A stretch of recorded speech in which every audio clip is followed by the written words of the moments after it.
Mas Agung, untuk Sanjaya Tantri Batra ini selain berangkatkan tenaga migran ke Polandia, di Eropa kemana lagi Mas? Untuk market Eropa ya, kita selain Polandia itu ada untuk market ke hospitality Turki. Di Turki itu mereka lebih spesifiknya kemana Mas? Karena bidangnya ini hospitality, untuk Turki kita ada beberapa job ya. Di situ yang paling utama itu lebih ke spa terapis. Selain itu juga ada hospitality lain seperti tenaga housekeeping, waiter atau waitress, dan juga steward. Kalau untuk spa terapis ini Mas, sebelum mereka berangkat biasanya para tenaga migran ini butuh ada pelatihan nggak Mas? Tentu saja ya, jadi yang harus dipersiapkan di situ selain sehat jasmani dan rohani, untuk si kandidat ini juga harus mengikuti pelatihan, karena kita tahu bahwa spa terapis itu ada beberapa jenis spa yang harus dipelajari untuk kemudian bisa diaplikasikan di sana. Seperti halnya Bali Spa, kemudian Thai Spa, Thai Massage ya, dan juga spa-spa yang lain. Kalau misalkan memang sudah ada basic dari kandidatnya, itu lebih bagus sih sebenarnya. Kita akan melakukan pengecekan dulu apakah memang pertama sertifikasinya sudah ada ya gitu. Yang kedua adalah kita coba untuk mereka praktik ya. Kalau misalkan di praktik dan memang memenuhi spesifikasi yang kita inginkan, saya rasa kita nggak perlu ada pelatihan lagi. Nanti tiap pelatihan itu nantinya juga ada sertifikat yang dikeluarkan sama Sanjaya. Ya pasti, karena salah satu syarat untuk pemberangkatan job terapis ini adalah dia mempunyai sertifikasi SPA. Untuk biaya berapa Mas kalau berangkat ke Turki? Kalau untuk biaya kita kasih harga 25 juta, itu sudah include sama pelatihan. Jadi kalau misalkan tadi ada salah satu kandidat yang memang di situ sudah punya basic dan itu memang sudah bisa dibuktikan baik secara sertifikasi ataupun juga secara praktik, saya rasa untuk harganya bisa lebih tinggi. Selain di Turki, untuk spa terapi kemana Mas Sanjaya? Selain di Turki, hospitality ini kita juga ada di negara lain di Timur Tengah, yaitu di Kuwait. Salary untuk saat ini adalah $600. Ini ekuivalen untuk rupiahnya adalah di sekitar 9.400.000 untuk saat ini, nanti terus menyesuaikan pada saat keberangkatan. Kemudian selain salary yang didapat, juga ada komisi atau tips ya, dan tidak jarang juga untuk tipsnya ini bisa mendekati standar gaji per bulan. Berarti cukup menggiurkan juga ya Mas?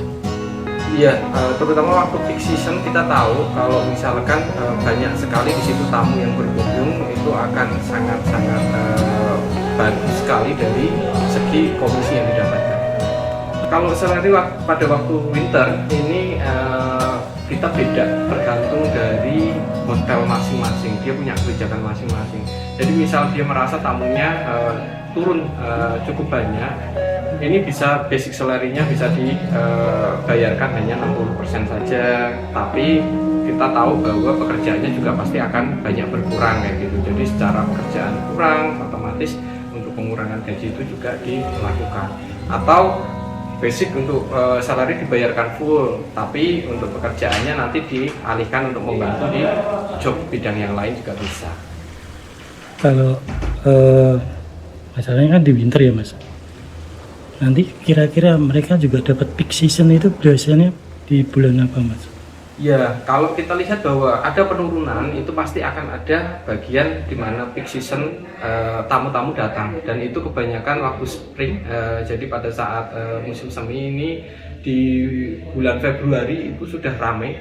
Kemudian Maret, April itu bisa menjadi puncak-puncaknya tamu kayak gitu. Jadi pada saat itu komisi yang didapatkan itu kemungkinan akan bisa mengcover dari waktu pengurangan di winternya. Mereka harus menguasai bahasa Turki nggak sih Mas kalau mau tenaga migran ini berangkat ke sana? Nggak harus sih kayak gitu. Cuman kalau memang bisa bahasa Turki pastinya akan lebih bagus. At least untuk bahasa Inggris lah ya, yang basic aja sudah cukup. Karena pasti diperlukan untuk misal nih pergi belanja atau apa kayak gitu. Kalau tidak bisa bahasanya sama sekali kan juga akan kesulitan sendiri. At least bahasa Inggris lah basic. Nanti waktu pelatihan juga diajarkan bahasa Inggris juga, Mas? Ada untuk pembelajaran bahasa Inggrisnya nanti kita bisa ikutkan untuk bahasa Inggris dasar. Mau kemanapun itu pasti yang pertama adalah paspor kayak gitu. Jadi paspor ini harus dari kandidat sendiri sudah ready. Kemudian di situ juga ada MCU ya, medical check up kayak gitu. Medical check up-nya di sini sudah include ke biaya yang tadi saya sampaikan. Kemudian untuk medical check up-nya juga di sini tidak bisa sembarangan klinik ya. Klinik yang nanti akan kita rekomendasikan adalah klinik yang memang sudah terafiliasi atau direkomendasikan dari BP2M. Persyaratan dokumen tadi salah satunya juga sertifikat dari psikoterapis misalkan yang dipersyaratkan itu sudah komplit. Untuk visa sendiri tidak akan begitu lama. Jadi visa itu pengurusan dari mulai dokumen terpenuhi itu adalah 5 hari kerja biasanya sudah bisa dapat. Berarti dari dia daftar sampai nanti akhirnya berangkat butuh waktu berapa lama, Mas? Kalau lancar semuanya itu sekitar 3 bulan. Kita mesti tahu bahwa salah satu persyaratan dokumen untuk nanti pengeluaran visa untuk spa terapis adalah sertifikasi. Jadi kalau misalkan lebih bagus sebelum proses itu CV masuk, at least sudah ada 1 bulan untuk dilakukan pelatihan. Jadi nanti setelah diterima kerja, katakanlah pelatihan belum selesai, tinggal sedikit lagi pelatihan selesai, sertifikasi bisa dikeluarkan dan itu bisa diajukan sebagai syarat untuk pengajuan visa. Kalau mau daftar, datang langsung aja ya. Mungkin kita ke kantor, kalau pengen langsung mau lihat kantornya, kantornya ada di Semarang. Mungkin nanti kalau misalkan alamat lebih lanjutnya bisa dilihat di bawah atau di caption ya, di keterangan. Kalaupun tidak bisa datang karena mungkin lokasi jauh, itu tetap bisa karena kita punya cabang di Jawa, Bali dan juga Lombok kayak gitu, atau bisa kontak kami secara online juga. Terima kasih Mas infonya, Mas.